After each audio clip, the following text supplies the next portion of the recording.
विवेक दीक्षित संवाददाता हमारे साथ लाइव जुड़ चुके हैं और ज्यादा जानकारी के लिए विवेक, शाम को 6 बजे तकरीबन बैठक होगी केंद्रीय चुनाव समिति की, मंथन होगा।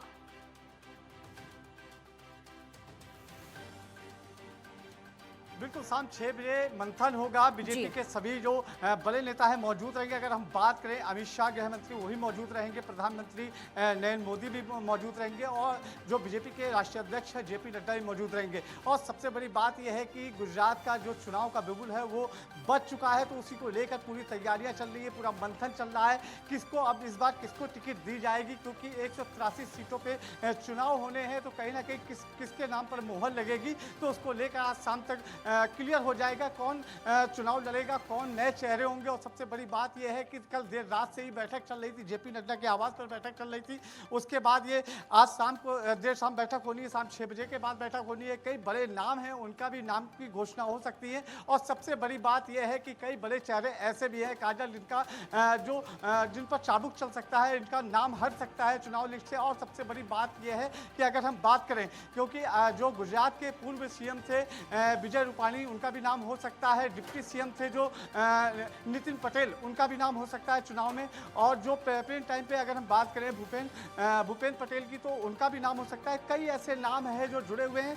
हालांकि कुछ ऐसे नाम भी हैं जो पुराने नाम हैं और जिनकी उम्र हो चुकी है, तो उनके नाम हो सकता है काट दिया जाए, क्योंकि इस बार गुजरात चुनाव को लेकर कई युवाओं को मौका देने की बात कही जा रही है। कई युवाओं का जो नाम है, युवा जो जमीनी स्तर पर काम कर रहे हैं, उनका नाम जिनका चल रहा है, तो उनको इस बार टिकट दी जाएगी। और अगर हम बात करें कहीं ना कहीं जो युवा चेहरे हैं, हार्दिक पटेल हो गए या फिर अल्पेश हो गए या फिर रिवाब जडेजा हो गए, तो इनके भी नाम हो सकते हैं कि शामिल हो जाए। शाम 6 बजे के बाद ये क्लियर हो जाएगा।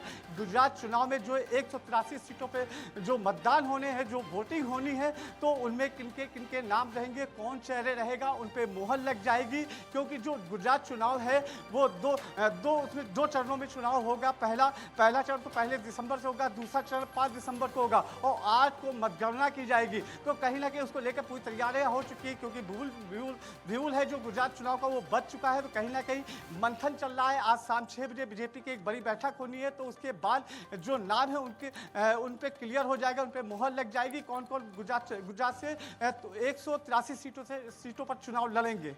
काजल, विवेक, जैसा कि आप बता रहे हैं कि कुछ का पत्ता भी कर सकता है, यानी जो बीजेपी की पुरानी रणनीति रही है पत्ता काटने की कुछ का, वो भी हो सकता है और ये गुजरात में भी देखने को मिल सकता है। हालांकि ये रणनीति हम पहले भी कई बार कई राज्यों में देख चुके हैं।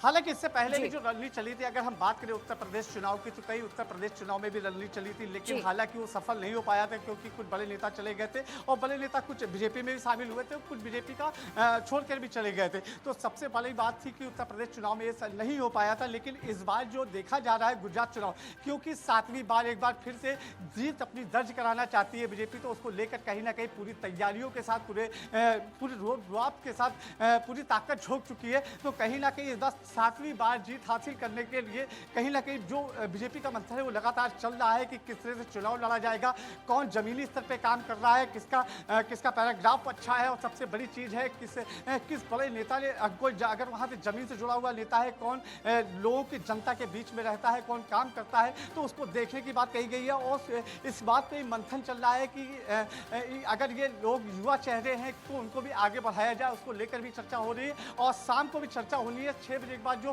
बैठक होगी उसके बाद क्लियर हो जाएगा कि किसका नाम कटेगा और किसके नाम पर मोहर लगेगी चुनाव के लिए। काजल, बहुत शुक्रिया विवेक आपका इस पूरी जानकारी के लिए, बहुत बहुत शुक्रिया। तो आज मंथन होना है, बैठक होना, और बैठक में साफ हो जाएगा कि किस किस का पत्ता कटता है और किस किस का नाम प्रत्याशी के तौर पर